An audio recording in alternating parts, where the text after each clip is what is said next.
യുഎഇയിൽ school പ്രവേശനത്തിന് പ്രായം കണക്കാക്കുന്നതിന്റെ മാനദണ്ഡങ്ങളിൽ മാറ്റം വരുത്തി. ഡിസംബർ 31 മുൻപ് എത്ര വയസ്സ് എന്നതായിരിക്കും ഇനി പ്രായത്തിന്റെ മാനദണ്ഡം.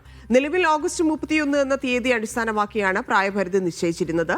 ഏപ്രിലിൽ അധ്യയനം ആരംഭിക്കുന്ന ഇന്ത്യൻ സ്കൂളുകളെ ഈ മാറ്റം ബാധിക്കില്ല.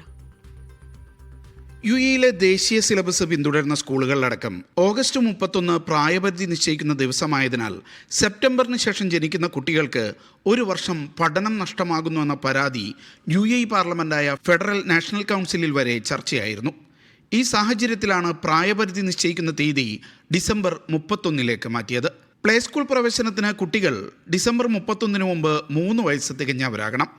KG1 പ്രവേശനത്തിന് 4 വയസ്സും KG2 5 വയസ്സും തികയണം. 1-ാം ക്ലാസ്സിലെ പ്രവേശനത്തിന് 6 വയസ്സാണ് പ്രായപരിധി. ബ്രിട്ടീഷ്, ഫ്രഞ്ച്, US കരിക്കുലം സ്കൂളുകൾക്കും ഈ മാനദണ്ഡം ബാധകമായിരിക്കും. എന്നാൽ ഏപ്രിലിൽ അധ്യയനം ആരംഭിക്കുന്ന സ്കൂളുകൾ നിലവിൽ പിന്തുടരുന്ന മാർച്ച് 31 എന്ന മാനദണ്ഡത്തിൽ മാറ്റമുണ്ടാവില്ല.